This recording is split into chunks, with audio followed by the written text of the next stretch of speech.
We all wish it's sunny outside 365 days of the year. It's always lovely and warm, and you can go out and take street photography shots, and the sun's always beating down on you, and it's perfect conditions to get those nice leading lines with the sun and the shadow.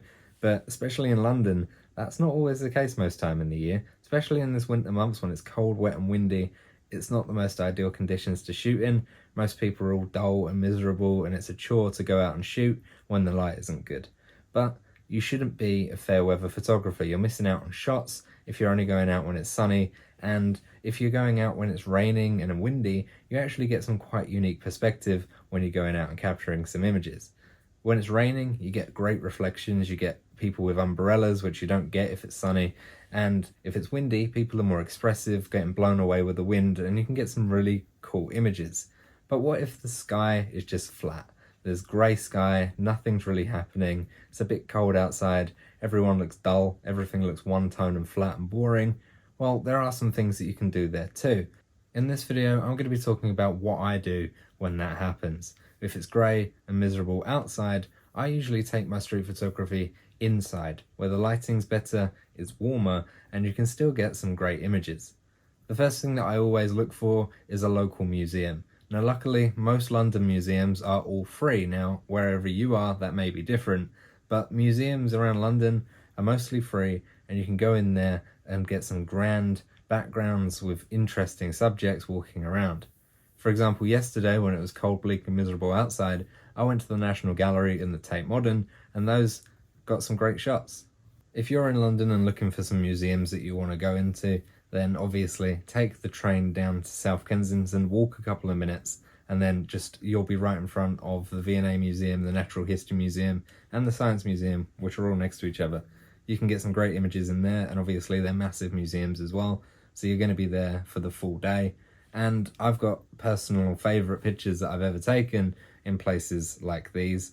Even when I'm abroad and I'm trying to take photos in various locations, I always venture into a museum, not only to educate myself, but obviously the architecture's always grand, the exhibits always look good, people are always dressed fancy, and you can get some really good photography. For example, last summer I went to Prague, and some of my favourite images that I've ever taken were in the museum there.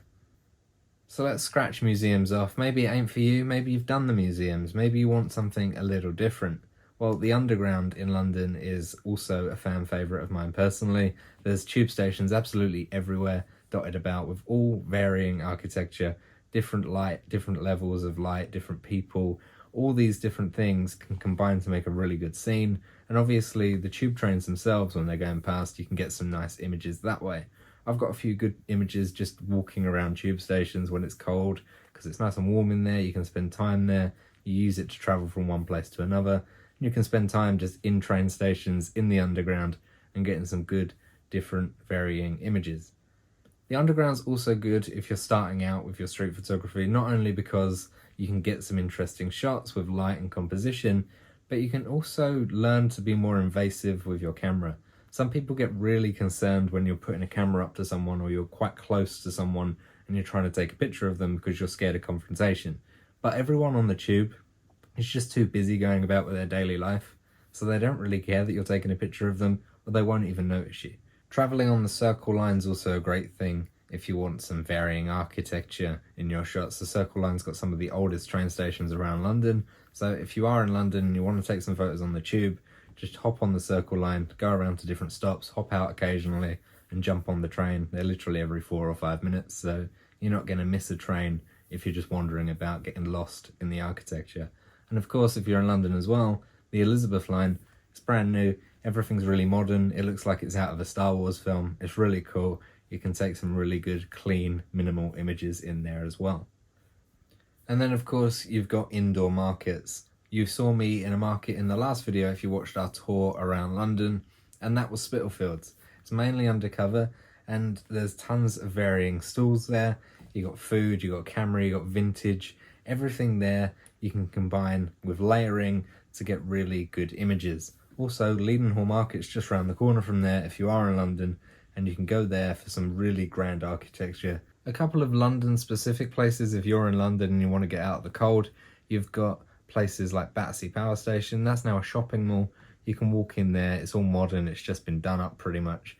And you've got some great lines, great shop fronts with massive light, neon lights and stuff like that.